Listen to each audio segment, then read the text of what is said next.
Welcome back to Living with FASD. And today is very special because not only am I talking with one of my favorite people, Robbie Seales, on my podcast, but simultaneously, she will be talking with me for her podcast, FASD Family Life. So, yeah, we became good friends because of FASD, and we've both have been so busy. This is the first time in a long time we have been able to sit down together. Robbie, I am so, so happy that you reached out to me today. Well, thank you so much for making the time, Patti. It's been so great to touch base with you, and I'm so looking forward to this catch up. I Yeah. was looking back in my notes, and it was September. My goodness, I wrote it down. September 2022 when we last spoke. Mm. That's I too didn't long. realize yeah, it's way too long, way too long. And, your podcast, FASD Family Life, really was a game changer for me. Not only the fun that we had when you had me on as a guest, but especially that one episode it was a September episode on, the what was it? The ALC study, lay of the land Yes. study with all the 428 comorbid conditions. But that really was so eye-opening. I listened to it like 5 times. Absolutely amazing work. Brilliant to have those guests on and very life-changing because so many people think of FASD as being mental health, but it's so much more than that.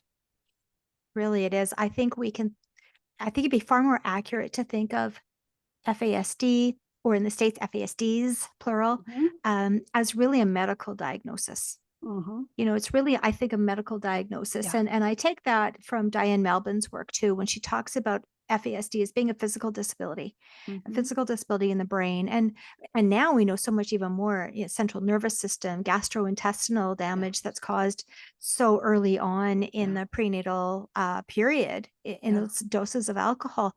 So yeah, I reframe FASD as a medical Mhm. diagnosis. And Yeah. then it was Oh, I loved having the ALC on. They are They're wonderful, so much wonderful. fun. They really are. I had a couple of other episodes with Kat. She's part of that ALC, and Kat Griffin, and it was so fun. Oh, actually, she and also CJ Lutke. So I had them on, and we Mhm. were talking about adulting with FASD, and it was a hoot. So we actually did 2 episodes. Yeah, Yeah. yeah. Well, speaking of adulting with FASD, my friend, when Yes. we spoke in the past, Mhm. you were getting ready to write your book, Sip Yeah. by Sip, Yeah. and that was a fascinating read. Thank A you. real page turner. I really appreciated that book. In that book, you were having interviews with other adults who had an FASD diagnosis, and prior Mhm. to that, you had come to realize that perhaps you also have FASD. Yeah. Yeah. Yeah, that was my inspiration for writing the book. Well, part of it.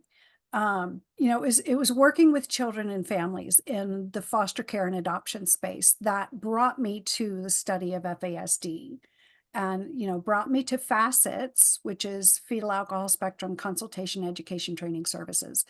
And in the process of getting certified through them with the neurobehavioral model, I was, learning a lot about the characteristics. And I'm thinking, oh, I do that. I do that. Oh, I do that too. And and so there's an exercise that they have you do, and the homework, it's a group exercise, and the homework is to do the same thing with your family members so that you can begin to get comfortable talking about brain differences and neurodiversity. And my husband happened to be walking through the room as I was doing this exercise with my mom, bless her heart, because she lives with me. She's a captive audience. And, and he very sarcastically quipped, "Oh, so that's what's wrong with you." I don't think he even realized what we were talking about. It was just a spontaneous bit, and I looked at him, my eyebrow probably went up to the top of my head swiveled around to my mom, and I said, "Mom, did you drink when you carried me?" She's like, "Oh, yeah, every day." with such surprise, like, doesn't everybody? Mm. But it was the Mm. 60s, right? No one knew anything about it. It wasn't even a blip on the radar. And, that was normal. Plus, if you look at her and my dad's age, it was just after Prohibition, Mhm. right? And so drinking was the thing, right? And my oldest brother, he's like, yeah, mom used to brag that she could drink pop under the table. I'm like, I've never known her to drink heavily ever. And she was more of a 1 to 2, like a glass of sherry while she's cooking and a glass of wine at dinner, and that's it. Mhm. Now that she's elderly and frail, like she's under 100 pounds, um, I still get wine for her. She thinks she's drinking wine. I swap it out. I keep refilling the same little bottles with alcohol removed wine. She's been sober almost 4 years and doesn't have a clue, but Wonderful. for most of her life, right? So I had daily exposure, Mhm. small doses daily exposure. And the more I learn, through doing my podcast and talking with such a wide variety of experts and other people with lived experience, the more I learn, the more I see. And that really came to light, when we talked before, and in the book, in the first edition of the book, I say that I'm not pursuing diagnosis because at my stage in life, my priority is having the money to move back east after my husband retires. And, moving's expensive. Yeah. So, Well, and and with getting a diagnosis is expensive. That's it very cost is, prohibitive for many, many families. it is. Combine that with the lack of resources. And, very few of us ever get diagnosed. And not everyone that I interviewed for my book has been formally diagnosed. Some of them, like me, were living with a presumption. They got their proof that their mother drank. That was Mhm. good enough. Mhm. Um, and certainly with everything I was recognizing with all the characteristics, that plus my mom's admission, that was proof enough. But I have since formally been diagnosed with NDPAE, which is neurodevelopmental, um, related to prenatal alcohol exposure. Yeah. So, um, with a lot of ADHD characteristics, which kind of caught, and I've only even been looking at ADHD over the last couple months as I Mhm. keep looking at my desk exploding. Maybe. Yeah. And as I mentioned that to friends, they start laughing at me, like bust a gut, laugh out loud, laughing. They're like, Patti, I knew that within minutes of meeting you 7 years ago. It's like, Yeah. there's so much misunderstanding, Mhm. right? We see it with ADHD, where women present the hyper bit is all here, Yeah. whereas with men, it's here. Yeah, I say to And my husband, "It's loud in here." and Yes. with autism also, it looks different in women than it does in men, which is Mhm. why more women are diagnosed as adults with autism than they are as kids. Yeah. Because we're as women, we're so good at masking, Yeah. right? We're good at masking, and also perhaps these different neurodiversities present differently in women. So Mhm. we're able to, it's not as Yeah, problematic, just the way our brains are wired and the way we are yeah, socialized. Perhaps it just isn't as evident when yeah, we're children. But yeah. then as we become women and have these adult responsibilities, it's this, why am I struggling? Why am Why I so is this so confounded? hard? Yeah. Well, and then bring on, so I'm not formally diagnosed with ADHD, but my kids and my husband have certainly diagnosed me. So that's something. They know me the best. That's something. But then to bring on now menopause, and I know we Mhm. weren't planning to talk about menopause, but to bring on menopause, whoa, that really reveals some things about Yeah, your it does. brain. And I've been doing some reading too to see that, where women, as I've coped over the years and I had all these strategies and hyper organized and color Mhm. coded and all that, that's just not helping. Yeah. It's a whole Yep. new game now. Yep. Yeah. Yeah. We have seasons in life for all kinds of things. And which is a good segue into something else we were going to touch on is that, we have seasons in life. Yeah. And with that, priorities have to shift, but self-care has to stay at the top. So, And that's so hard to keep self-care at the top. It's probably not until we really, for me personally, I like to go and go and go. I like to be busy. Um, I probably love a little bit of chaos. I didn't realize that about myself, but I probably love a little bit of chaos. yeah. But I found that I had to put my podcast on pause, and I intended to do that. But I didn't intend to do it for so long. Mhm. In November 2022, I suppose it was, I applied for a job, a full-time job. And the hiring process took what it took. And then at the end of February 2023, I began working for, I'm really thrilled. I'm honored and thrilled to be working for an Indigenous government. Mhm. In Canada, we have three distinct Indigenous people groups, and we have the Inuit, First Nations, and Métis. And I have the honor of working for the Métis Nation of Alberta, Mhm. which is the largest Indigenous government in Canada. So that's really cool. And I was thrilled. They had this job, and I'm like, this was made for me. FASD Provincial Supports Coordinator.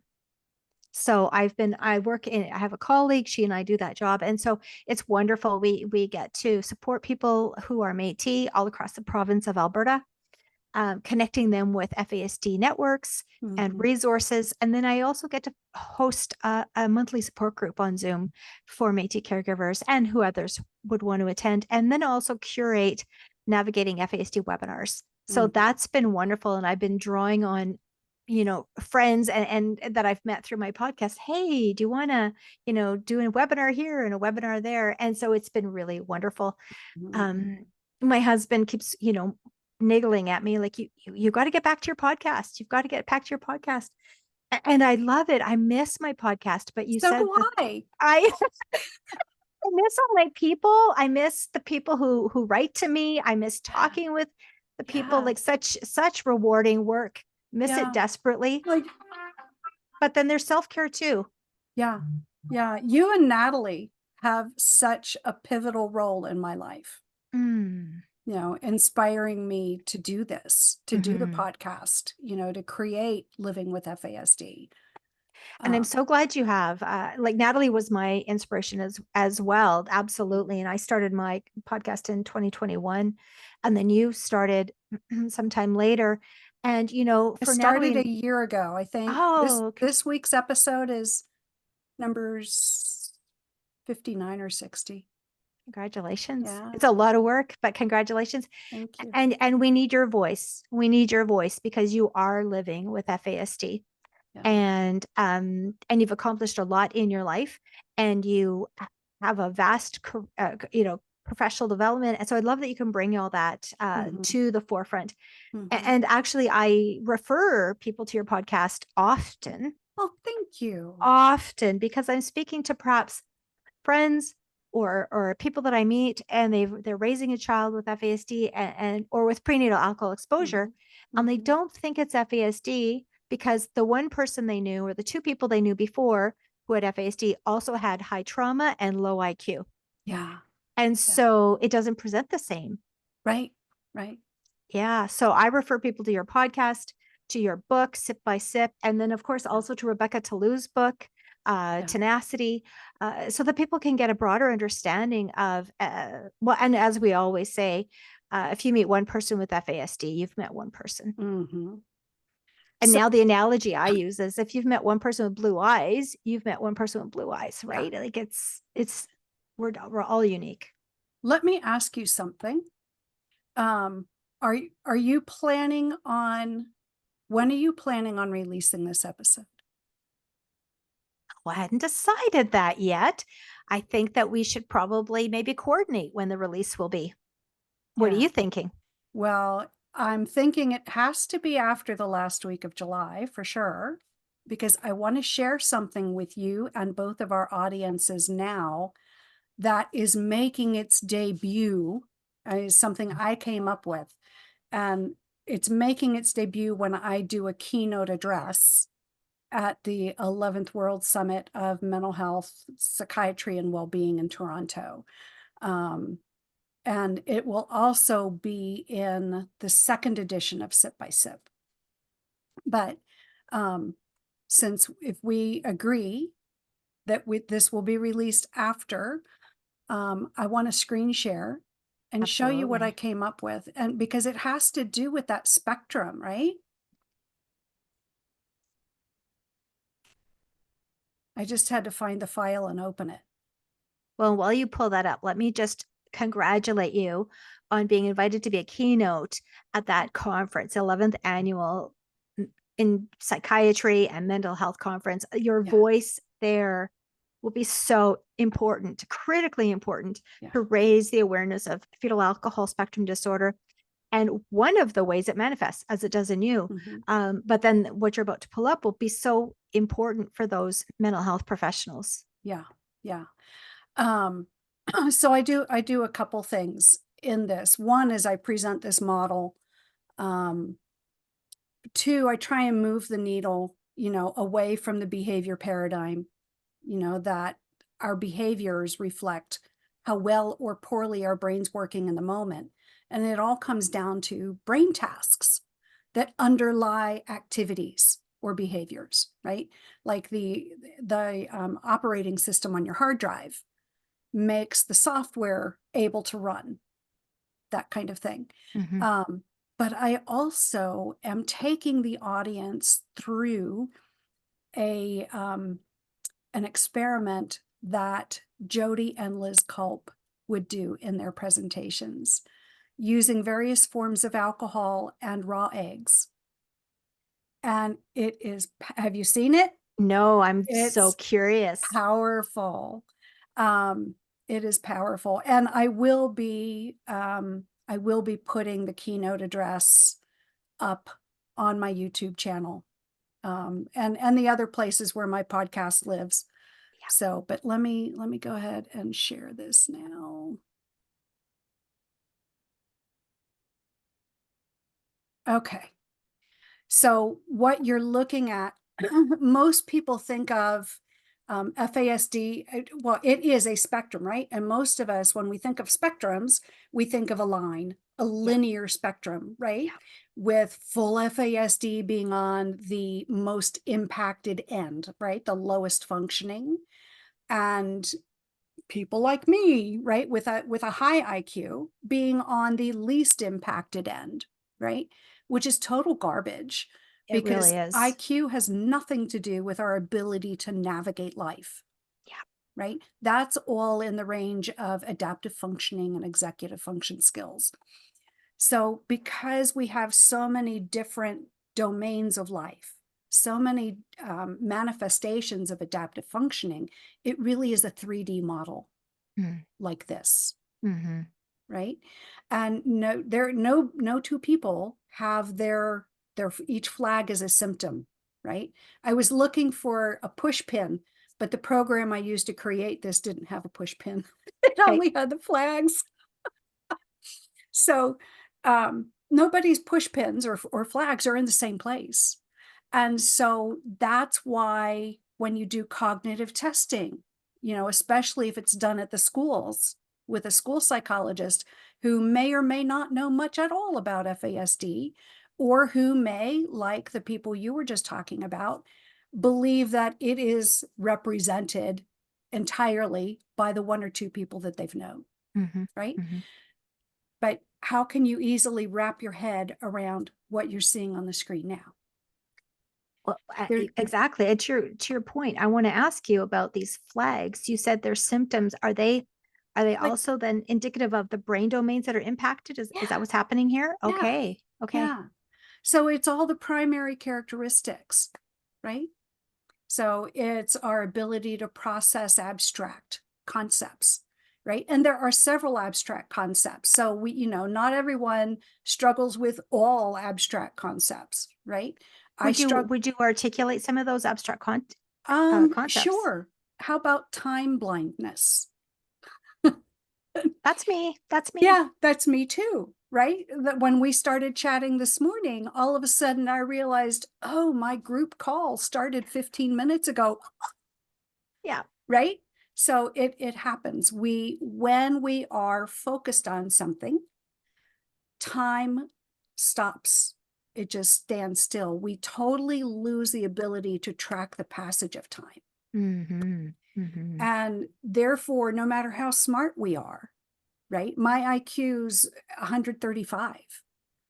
No matter how smart we are, if we lose track of time and we cannot show up for work on time on a consistent basis, how do we keep our job? Mm-hmm. If we Mm-hmm. can't keep a job, how do we keep our home? For those of us who wind up in the judicial system, in the justice system, how do we keep the terms of our probation if we're Right. missing our appointments? Or for those of us who have kids in the foster care system, how do we get our kids back when the court's looking at all the missed appointments? Right? Yeah. So, I mean, that's just one example.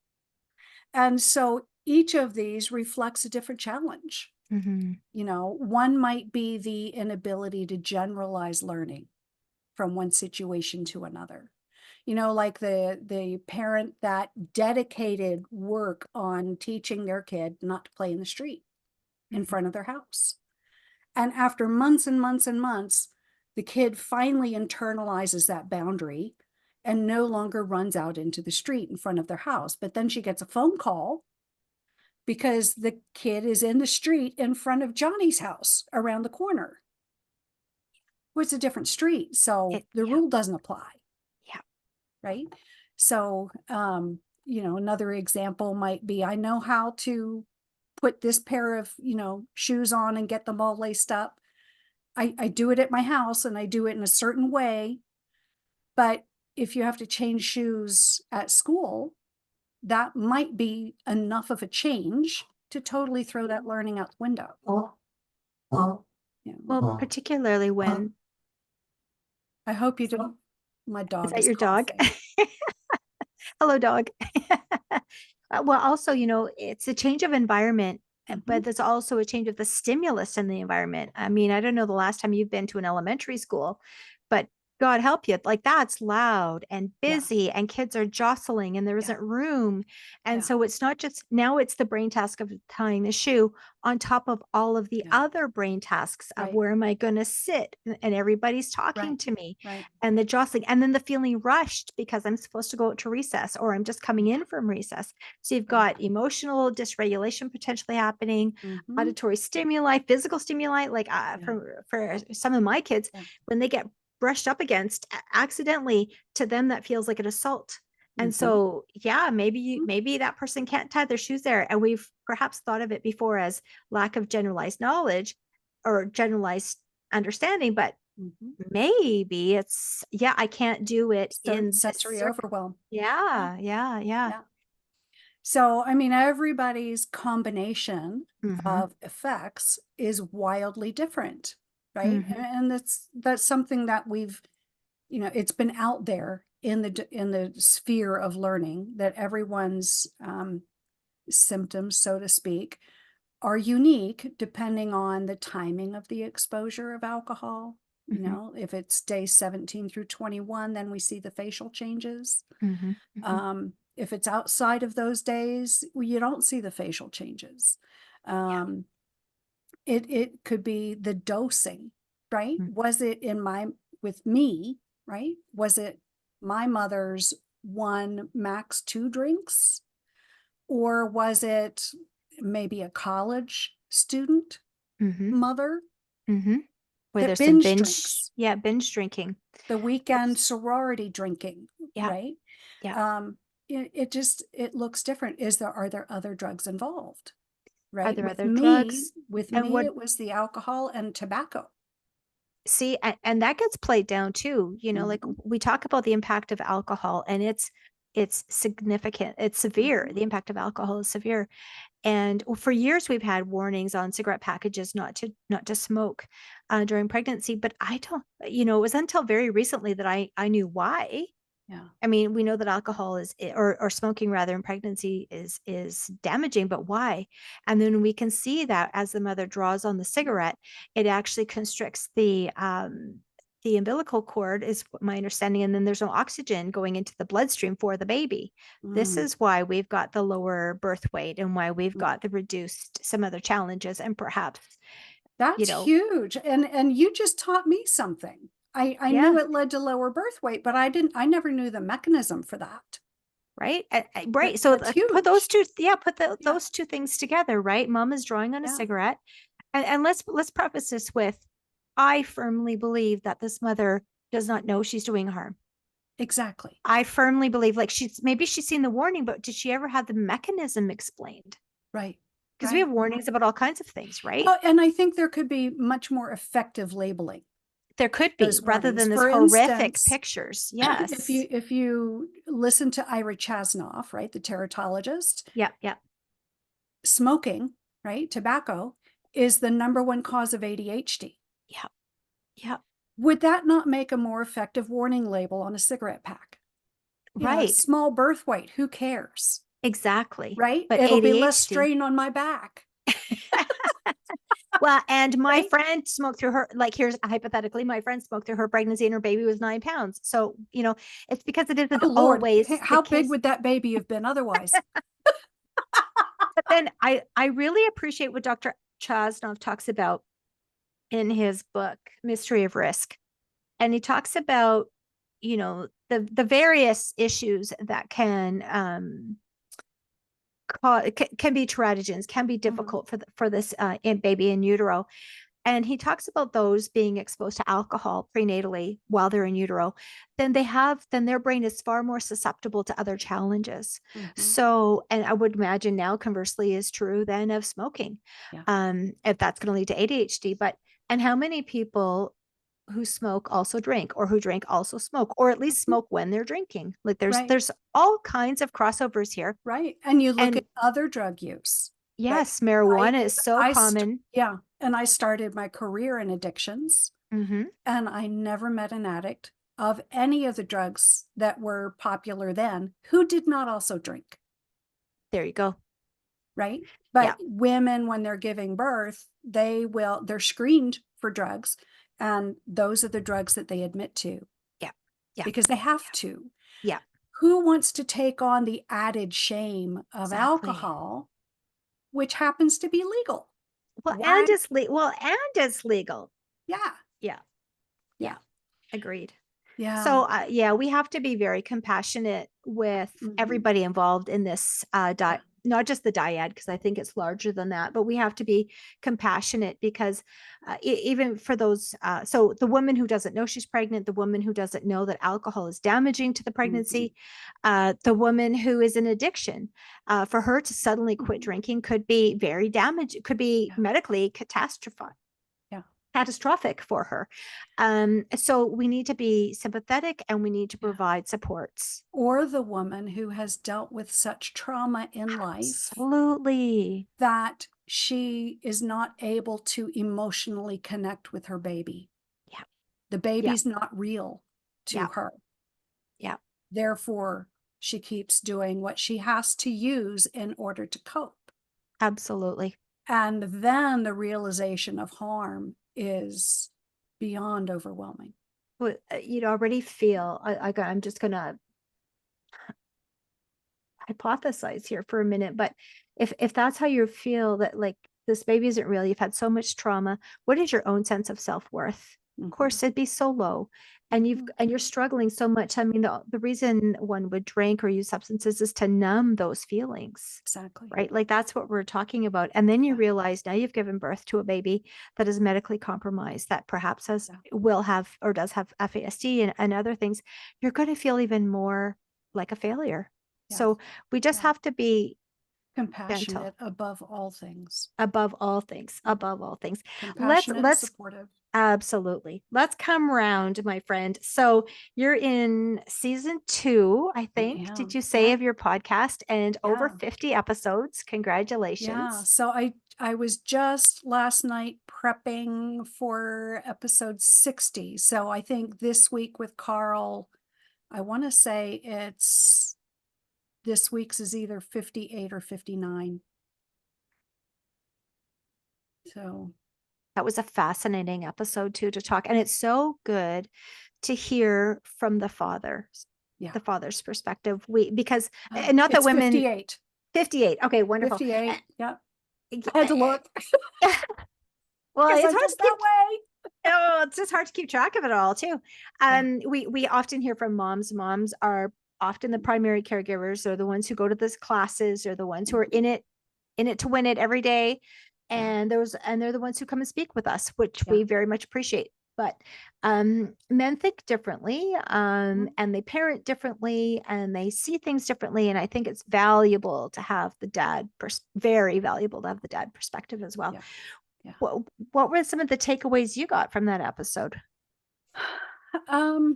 Mostly I was relating to him in terms of the newness of diagnosis, right? Um, you know, and that's the fascinating thing with all the interviews I did for Sip by Sip, that we stumble into awareness of having prenatal brain injury, right? Because that's what it is. Yeah. But we stumble into it. We've long adapted to being blamed, shamed, and punished for our quirks, right? The things that Yeah. we just do over and over and over again, no matter how much we don't like them. Yeah. Right. Yeah. But we've stumbled into it. I stumbled into it by learning about this for my job with kids and families. I've spoken with umpteen people that, they were parenting kids with FASD, and through all their in-depth research as parents, realized, oh, I have too. I have too. right? Yeah. Yeah. And another piece of it is, back when I was doing work in addictions. I mean, we're going back to the 80s. That's how long my career has been. Ay, ay, ay. Congratulations. That's wonderful. Going back there, we saw the 12-step movement flash up for all kinds of addictive, either substances or behaviors. And among those 12-step groups, we saw adult children of alcoholics. Yes. Right? And that was like a flashbang. It was really popular, and then it kind of disappeared. It's like, well, whatever happened to that? Well, that's us. Yes. That's us with FASD. And I think the reason why it didn't stick is because it only addressed the 12-step process and family roles. Now, family roles are important. And, back then I thought John Bradshaw was the best thing since sliced bread. We have the hero, we have the scapegoat, the lost child. The comic. Yeah. I was all over that. But it doesn't address living with FASD. Now, granted, not all children of alcoholics have FASD, because there's a lot of folks that develop their addictions after their kids were born. Mm-hmm. So it's not all ACOA, but by and large, it's the same population. So, and I will be working on a book with some other people on that. So, oh, that'll be really good. No, Yeah. I hear what you're saying. When I was in college and working as a child youth care worker, the training was family systems, of course, and then also adult children of alcoholics. And you see those characteristics. And you thought then that it was learned behavior. Yeah. But now I think if we go and overlay some facets training that you and I have had and overlay that over those challenges, now we would see, oh, this is symptomology of a prenatal brain injury for many folks. And then you have the added trauma of living in an alcoholic home, or in the home of an alcoholic, which can be so disordered and chaotic and unpredictable that really is it's devastating to all children, but then even more those with a vulnerable brain. Yeah. And you get all the ACEs that come with that. Absolutely. And not necessarily from your family members. It could be from people coming and going in and out of the home. Absolutely. Or it could be from the foster care system. is it serves, having worked in the foster care system for the past almost 25 years, it serves a very valuable role, Mhm. right? And it is very altruistic. However, it's also a bureaucracy, and it does cause trauma. Just Oh, being heavens, moved from yes. home to home Yes. causes trauma. Mhm. And if we have issues with attachment because of our ACEs, because of our exposures, Mhm. then we're the ones that get moved the most. Yeah, absolutely. Well, So and coming back to that, just what you said about because of our exposures, I remember having a chat with Dr. Jared Brown on my podcast. I know you have as well. I miss talking to Jared. I've got to get back in the saddle. I know I'm Um, waiting on him to schedule our next recording. yeah, but he talked about prenatal exposure, perinatal alcohol exposure, and the way that challenges the brain that can really impact the ability for this infant to bond, because the Mhm. bonding is didactic in that the parent and the child both have a role to play. And I think I learned that from Dr. Perry as well. Yeah. They both have a role to play. So even if the mom or the mother figure is doing all the right things, the eye contact, the Mhm. cooing, the mirroring, all that, Mhm. it could be that the baby is unable to Yeah. know what to do, unable to respond appropriately, and therefore those early attachments don't form. And that's all part of brain development as Yeah. well. Yeah. Yeah. And I almost brought something up, but I just delayed when we were talking about all that we're learning, right? Let's talk about dads differently. Not just the Yes. dads in terms of parenting, but what about dads contributing to FASD, right? And Yep. and all the studies that are coming out using mice models, Yes.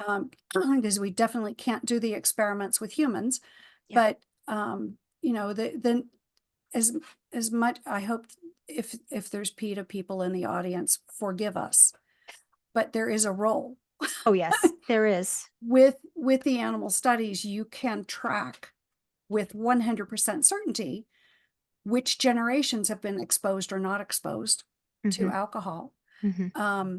And so because of, and I don't like animal studies. I don't like it. I don't like it. I don't like it. I'll just say that. However, because of them, we have learned that for a mouse to drink the equivalent of 5 drinks in a 4-hour period is enough to cause FAS with the facial features.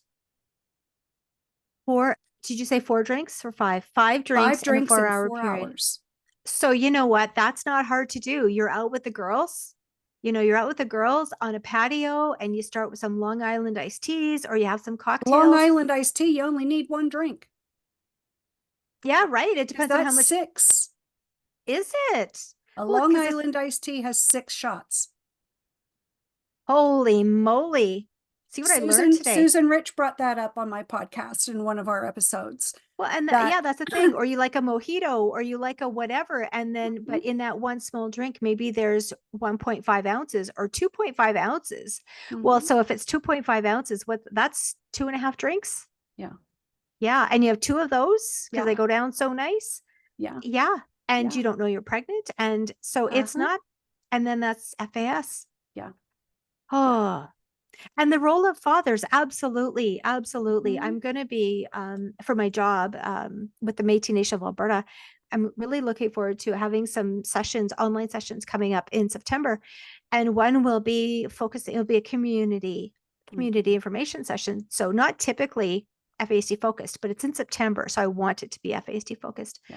And in that particular one, we're going to focus on dad's role in healthy pregnancies. Mhm. And I want to get away from and there's more research going around about like our messaging about FASD prevention is not working. No. How do we change our language? So I think I want to move to the messaging of prenatal alcohol exposure. That's what we want to Mhm. prevent, right? Mhm. We want to prevent that. So what's Yeah. dad's role? What's brother's role? What's father's, like Yeah. of the woman, Yeah. like The her men whole in the circle, family. the men in the Right. family, and particularly her partner. What Mhm. is their role in contributing to the Yeah. healthy baby? And it Yeah. is, not drinking themselves, not smoking themselves, not Yeah. using cannabis themselves. Yeah. Um, And it, what they're finding is both parents need to be sober for Yeah. 3 months prior to trying to conceive. Yeah. So it's about the couple being equally committed to Yeah. the idea of intentionality around procreation. If only procreation was always intentional. Right? Exactly. That's not how it works, friends. I know. Well, I mean, you look at the pregnancy, unplanned pregnancy rates, right? United States and UK, it's 45%. Canada, it's almost 50, Yep. right? So look at the college age kids. That's not the typical population that people associate with with alcohol use and alcohol issues, right? People think of communities of color, low income, First Nation Native American, Right. right? Right. Yeah. Or some of the Asian populations where it can be equally devastating. But really, the vulnerability is the more affluent college kid of any race, gender, color.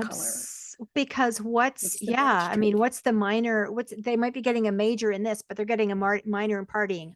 Yeah. Not 100%, but most, there's so Yeah. much, and that's out of home, especially in the States where you go away for university, it's kind of the normative experience. And then so Yeah. you don't have the boundaries on you that you previously had, and you're exploring, and all adolescents do. And honestly, they're still adolescents.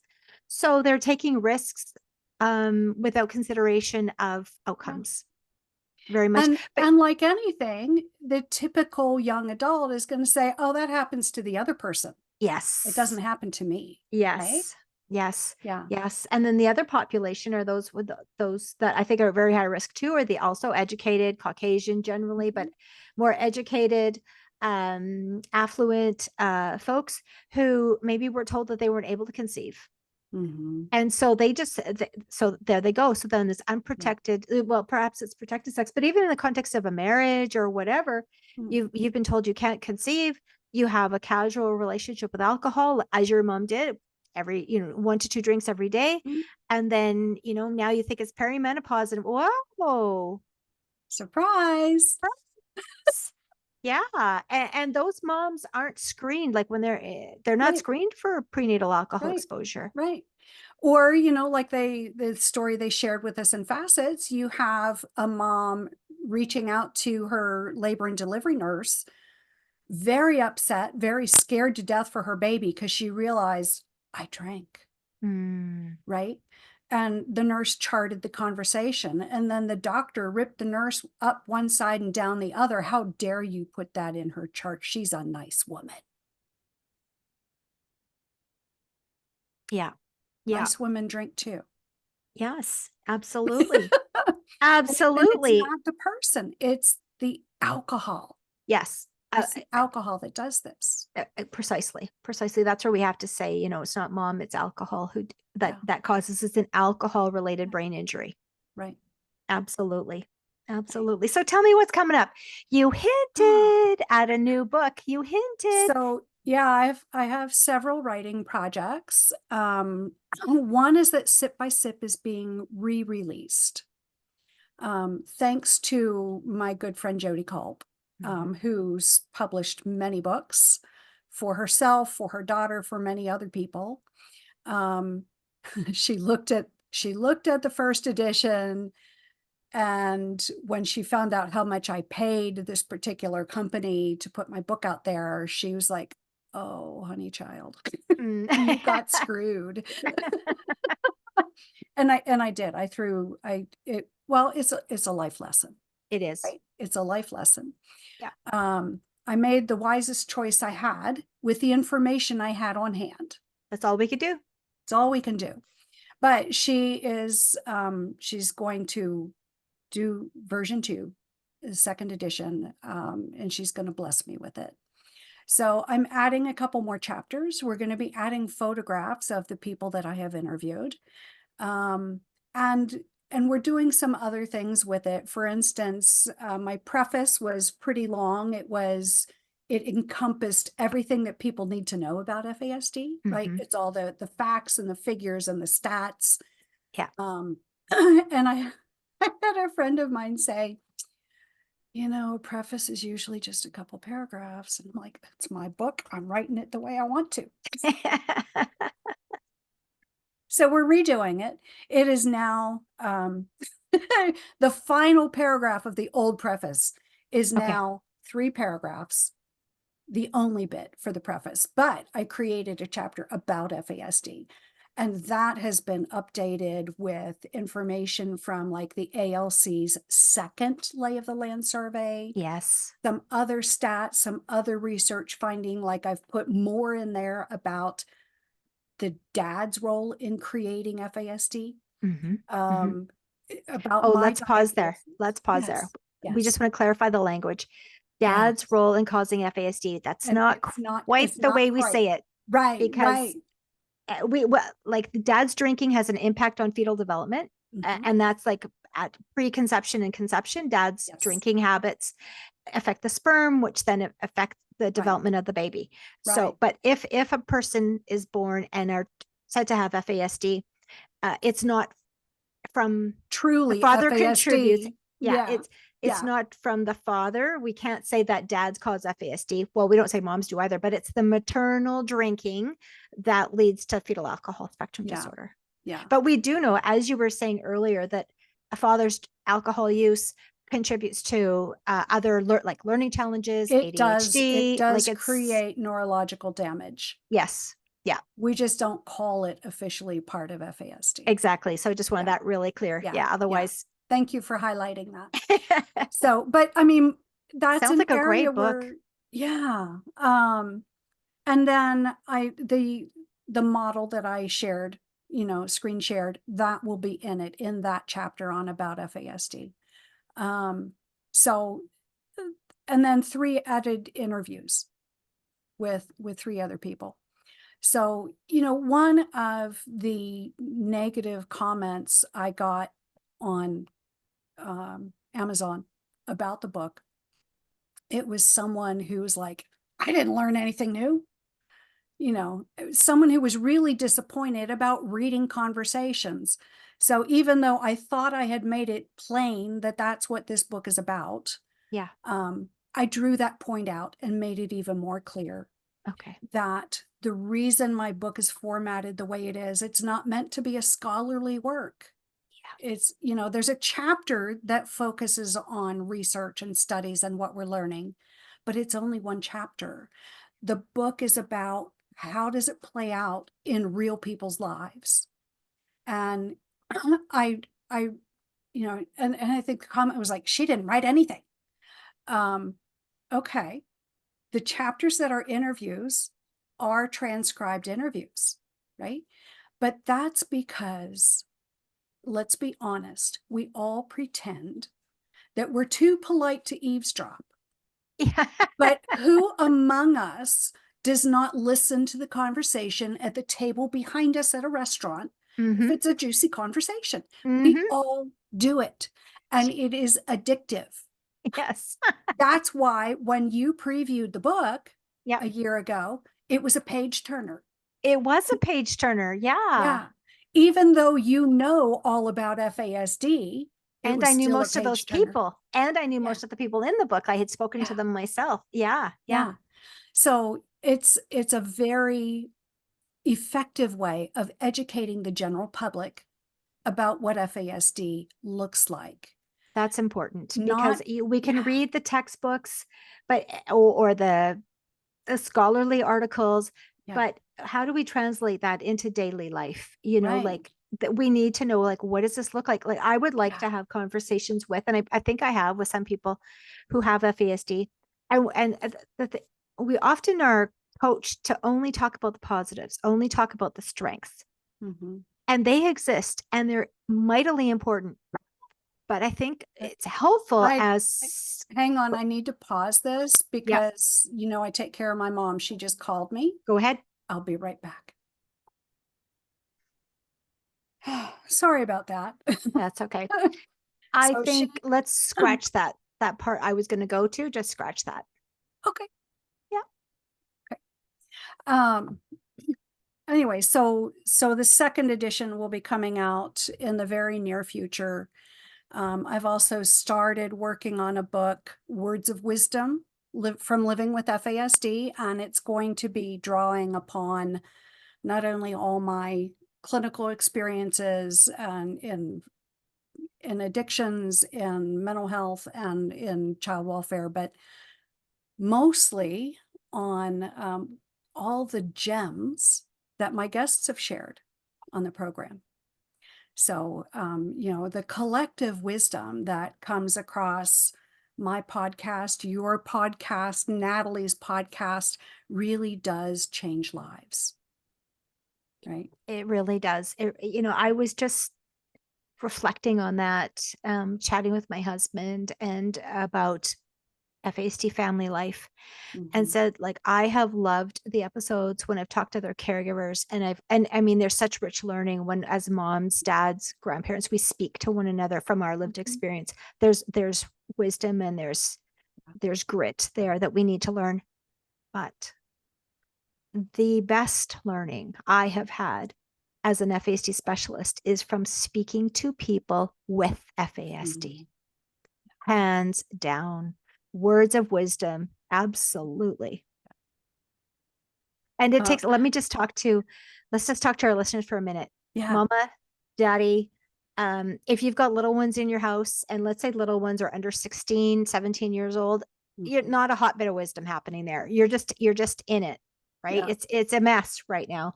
It takes time, and it takes kids time to have the maturity to be able to speak about how they process things, Mhm. what is overwhelming, why it's overwhelming, what works. You, Mhm. like, there will be the odd exception, but really you're not going to get that kind of insight from a person pre 17, I don't think. Yeah. No. And it's going to be far more 18, 19, and then, my gosh, as people, what is it, generally folks who have FASD, they have said to me that their kind of adult brain kind of came online at about 28, 30 years old. I was thinking more like 35. There you go, 35. Yeah. So when I say that to parents, they're like drowning in the adolescent period, I'm like, oh gosh, you haven't even seen hard yet. Yeah, Haven't right. even Because seen like hard yet. facets talks about this being a stretch age, right? That with the Yes. lag from chronological age and development age, right? Think stretch toddler, Yes. think think stretch grade school, right? Think stretch Absolutely. adolescence. So Yeah. if in the general population, you know, adults really become functioning adults at around 25. Mm-hmm. Right. Mm-hmm. We know this because this is when they wake up and say, oh, my parents weren't so stupid after all. Yes. It is delayed Yes. for most of us, I think, with FASD. Maybe Well, not the 10 years, but I have seen it, in black and white that it's mid 30s I would for a say great many of us. that's good for us to hang on to. Yeah. Um, that's good for us to hang on Yeah. to so that we can set our expectations accordingly. Yeah. Because if we think, at 18, so help me God, this kid's out of my house, Yeah. that's not really a setup for success for most kids, I would Right. argue. Right. And particularly those with, let's say, ADHD, Yeah. because there's a lag in development there too.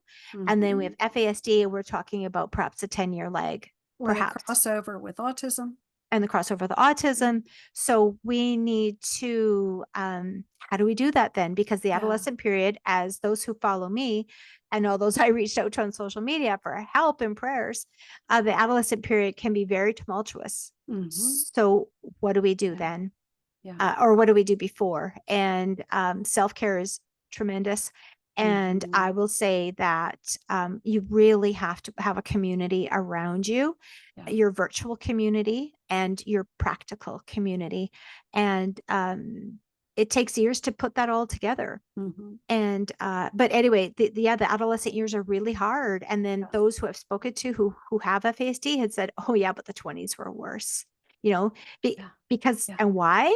There's so much more expectation and there's so Mhm. little resources and Yeah. structure and Yeah. support. So that's where we really need to rely on then those Yeah. networks that we have cobbled together over the years and those relationships, because as parents about then we're pretty tapped out, and we might need to Yeah. be leaning on somebody else to take take the heavy lifting for a while. You know, and I see this even in my own life where, you know, like I mentioned earlier, IQ wise, I'm up at the top, right? My bachelor's was summa cum laude. Um, my first master's degree, I was the second in my class, right? Straight A's all the way through. And, you know, it was work, but mostly it tapped into my ability for memory, because back then we had to memorize the diagnostic and statistical manual, right, which is the reference book for making mental health diagnoses. And it is literally 3 inches thick. Mm-hmm. And we had to memorize it. Our exam to graduate, they gave us a sheet of paper with 5 scenarios, and we had to diagnose 3 of them and show why we looked at this, why we ruled that out, blah, blah, blah. So basically, and we weren't allowed to use the book. So that it was challenging, but I still got my straight A's. I still was number 2 in my class. But when it came to working, although I was good at my jobs, I never seemed to stay anywhere more than 2 years. Well, isn't that much, you know, typical experience for many of Mm-hmm. us, Mm-hmm. Mm-hmm. right? That speaks to not intellect, but adaptive functioning, right? And so it's not all about intelligence. And that's some, you know, and self-esteem really plays into this because, um, you know, and gullibility, right? Like I Mm-hmm. recently had David Gilbert on, talking about gullibility. And I've had, and Dr. Greenspan, you know, talking about suggestibility and social Mm-hmm. IQ. Um, we can be vulnerable to people of prey. Well, people, no, predators, Predators. Yeah. right? Yeah. Because those of us with FASD are often the prey, Yes. right? Predators can spot us from a mile away, Mm-hmm. and we're gullible enough to get sucked in. And that's a recipe for low self-esteem. How can I be so smart and so stupid at the same time? Right. Yeah. And you know, that's something that we all struggle with. It's why people with FASD are 19 times more likely to be in the justice system, whether juvenile or adult. Yeah. Think And about that. 19 times more yeah, likely. Yeah. yeah. So in the general population, it might be 5%, Yeah. but in the prison population, it's way up there. Oh, yeah. Yeah. It really They're is. so overrepresented. It isn't even funny. Homelessness. In California, it's estimated that 30% of the homeless in our state have an FASD. Not surprising. I'm surprising it's only 30%. But there's so many other mental health issues and Yeah, high ACEs that are going to contribute yeah, to that as well. And then if we look at, you know, and sometimes maybe the 30% is on those that have been studied and who can confirm that prenatal alcohol exposure. But perhaps there's others where their presentation would check all the boxes, but we can't confirm prenatal exposure. right, There are right, studies like that as well. Well, my right. goodness, what a great conversation, Patti. And I'm Yeah. so looking forward to the projects you have coming forward. Yeah. So I am part of a team of 4 gifted, brilliant, and I don't mean to apply those words to me since I'm part of the team, but my collaborators. We're all polishing each other's current works, I love it. and they will all be put out sometime between now and the early fall. Yes. Yes. So we have Deb Evanson, who was one of the powers behind 8 Magic Keys, and Mm-hmm. then of course the sequel to that, Mm-hmm. right? 8 Keys for Adults with FASD. And then we have Jody, of course, Jody Culp, who's coming out with Embracing Zach. And she's made some posts about that it's coming. Yeah, I've seen those. Um, Mm-hmm. yeah. And so being one of her editing team on that and helping her give a voice and, helping to shape the voice. Um, it is a phenomenal read and a phenomenal way of educating people in your space if they have kids that have struggled, right? This is a good way of saying, well, maybe this is it. Maybe this is Mhm. what's going on. Just like Sip by Sip was crafted for adults to all of a sudden consider, maybe that's why I've struggled throughout Mhm. my whole life, Mhm. right? A gentle introduction Mm, to these topics, a gentle yes. introduction to these conversations. Yes, Wonderful. yes. And and then also in our midst is Antonia Rathbun Lindsay, who began, I mean, her career has been as long as mine. She was an art therapist as well as a family clinician back with Diane and Okay. Streisguth and back then. So she's been doing this a long time, and she is brilliant. I've had the good fortune of having her on Living with FASD a couple times. We're going to be sitting down next week and recording another one. Um, and I have the utmost privilege of calling all three of these women friends. Mhm. Um, anyway, we are going to be collaborating on a work that addresses the ACOA population and FASD, and hopefully really changing the world when it comes to the recovery Yeah. population. So important. So Yeah, important to get have this information yeah. in that population. ACOA stands for Adult Children of Alcoholics, Mhm. if you're not familiar with that. Yes, and I've had the Yeah. wonderful good fortune of being able to speak on a podcast that is all about recovery. And Mhm. it's a wonderful podcast hosted by husband and wife team that they themselves are in recovery, and it's called Hard Knocks Talks, based here in Oh, yeah. Saskatchewan in Canada. And I've had the wonderful privilege of talking about FASD to their audience, Mhm. as well as on a radio show about recovery based in British Columbia, Vancouver. Mhm. So it's really important that we are able to share this Mhm. information about fetal alcohol spectrum disorder with Yeah, that population, yeah. and then also the addiction treatment models need to become more FASD informed. Mhm. And CAN FASD has released some training materials for that group, Yeah. for addressing and treating addiction. Mhm. So yeah, we need to, because so many Yeah. people struggle with in recovering from addiction, Mhm. but if they themselves have FASD, known or unknown, the typical models are not going to work. So Right, it's right. about getting into that community as well and giving some Yeah. practical And tips and and for the same strategies. reasons, what Hmm. underlies the approaches in that work, right? Hmm. In the addictions work is no different than the underlying behavior paradigm in all the other systems of care, where behavior is viewed as intentional and that, treatment is based upon sufficient motivation, either positive or negative.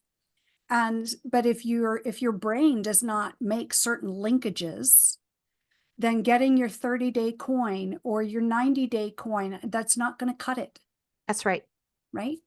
And That's right. I see this in foster care where social workers will be like, whining among themselves. I can't believe so and so cannot get her kids back. It's such a simple thing. Mm, Well, it really shouldn't be so surprising. We know that addictions go down the generations, right? In part biologically and in mm, part because it's modeled, yes. right? So why is it surprising if you have the current crop of kids in foster care having an FASD? Why is it not surprising, if we know alcohol is 3 or 4 generations old in that family, why is it surprising that mom also has FASD Hmm. Hmm. and may also has the brain injuries Hmm. of her own that make it hard for them to complete the program to get their kids back, That's right. or in recovery to complete the program to stay sober. Yeah, exactly. Yeah, Yeah. but I love what you said because yeah, predicated on the fact that behaviors are chosen and willful. Mhm. Well, that's learning theory, and that's not Yeah, accurate. When a right. person has a prenatal brain injury, then the Yeah, brain is operates differently. yeah, And so yeah, then we need to be providing different kinds of supports, different kinds of right, scaffolding around, so that the people can, thrive. right. And Yeah. if you recognize brain injury as a physical thing, which it is, then, why is it so surprising that motivational approaches don't work?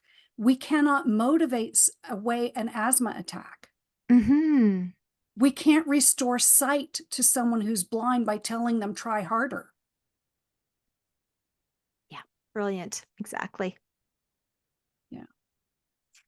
Wonderful. Well, I'm What a looking good forward combination. to, yeah, it's a great Good conversation. I'm conversation. really Yeah. looking forward to the sip by sip version 2. You Yeah. said that there's new artwork with it that our Yeah. friend Jody designed. I'm looking forward to seeing that. Well, I'm using the same. Oh, it's not showing. There Oh, we there it go. is. So I'm using a friend of mine painted this. It's a Okay. watercolor. Um, and somehow the publishing company kind of the colors are very muted. They And are, while it they're is. very pretty there, but Jody managed to keep the blue Mm, hues of the original watercolor. nice. Um, and just rearranged it to make it look professional instead of amateurish. Yeah, yeah. Well, we learn as we go. Yeah, We learn as we yeah. go. So, and I think it's brave. Anyone who puts out a work into the world is very brave. It takes a lot of time and effort, but it's also you're putting yourself open for criticism, Hmm. as we Hmm. do when we launch a Yeah, podcast or a YouTube channel or yeah, this book, for example. And you did share the one negative yeah. reviewer that you had, but how many positives did you have? So perhaps there was Um, maybe there was amazingly, something to not learn. that many because Oh, people don't take the time true. to review the books that they've read. That's And true. Or and the I'm just podcast they as listen, or the podcast that yes, they listen to. Like yeah. wouldn't you love it if people were commenting on your podcast like 5 stars, loved it, loved your guest. Yeah. And it really does make a difference in terms of visibility. Yeah. The more comments you get, whether it's on Amazon for a book or whether it's on Spotify or YouTube or whatever platform you're listening or watching, the more feedback from the audience, the more accessible the episodes become. And how And that works is just through that Google search or however yeah, somebody is searching. If you're wanting yeah, to know about FASD, then it's going to yeah, pop up if there's more interaction and like you said, right, comments from people. So yeah, right. everybody who's listening, please take a moment to Yes, like.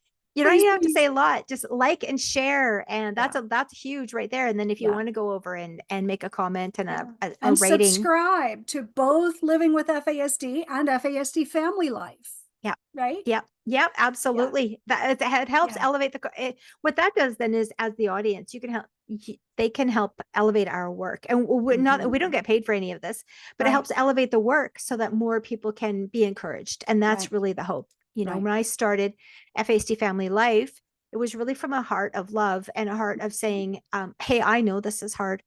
Yeah. And I would like to be the friend to you that I wish I would have had when my kids Yes. were, Yeah. younger. And Yeah. I was trying Yeah. to stumble my way through learning about FASD and the changes necessary in parenting and Yeah. in family. Yeah. And I had nobody to guide me at that time. So I thought, well, you know, And you have 20 some odd years provided down the road, let's jump guidance to in. so many people, right?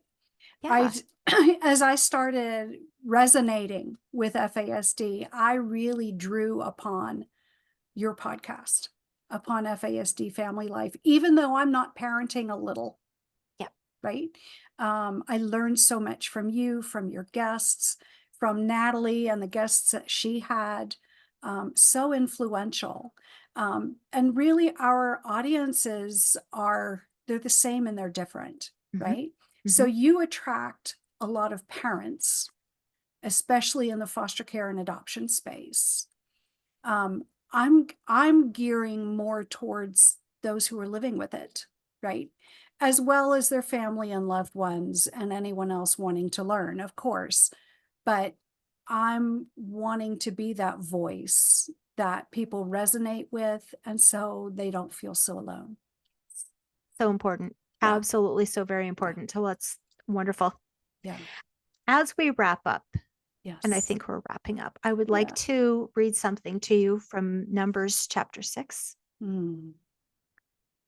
And to you, my friend Patti, I'd like to say, the Lord bless you and keep you. The Lord make his face shine upon you and be gracious to you. The Lord turn his face toward you and give you peace. Ah, shalom, shalom, shalom. Thank you. That is such a beautiful prayer. And Mm, that is how every synagogue service closes, mm. and has been since before Jesus walked the earth. Well, absolutely. Yeah. Absolutely. And Yeah. many evangelical churches will close, or at least will have that as a benediction and will close with that. Mhm. And it's Mhm. what a blessing. What a blessing. And Mhm. I just needed to bless you with I'm that today. Thank you. And I'm trying so hard not to start singing it back to you in Hebrew. But let it sing in your mind Talk as you, about being vulnerable. sorry. People listening to me saying, Well, thank you very much for this conversation. It's been wonderful to catch up with you yes, again. And I hope that yes. our listeners enjoy our meandering conversation. I hope it'll be a blessing. It was to me. I hope it'll be a blessing to One more those who thing. listen. Mm-hmm. I mentioned the Meliorists projects Yes. and Jody's book coming out, right, this summer, because she's putting it out as a summer read.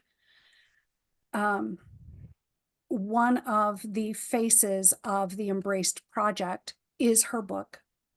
Another one of the faces of the Embraced project is the series of books that Carl talked about in the episode of Living with FASD that aired this week. Another face of this project is the feature film version of Embraced Zach. The screenplay has been written, and now comes the fundraiser. Now, most of our listeners many of our listeners will have seen by now that Jody's daughter Liz is no longer with us. Her earthly service is done, and she is now enjoying a well-deserved rest because her Mm-hmm. battle was long and hard. She was a fierce advocate for FASD. She's authored numerous books herself, and she has touched thousands and thousands of lives. In her honor, her family has requested that in her honor, and who doesn't want to reach out to Jody and Carl and Liz's husband, Sam, to share in their comfort, but they have asked in Liz's honor, please donate to get Embracing Zach onto the silver screen to reach a whole new audience, right? To reach the audience of folks that go to the movies. Absolutely. That would be, Yeah. elevating this conversation and elevating the knowledge of FASD, the awareness of FASD, I should say, through this work, Embracing Zach. And so, if anybody's listening, there'll be information, there'll be links in our show notes, so where Yeah. you can donate.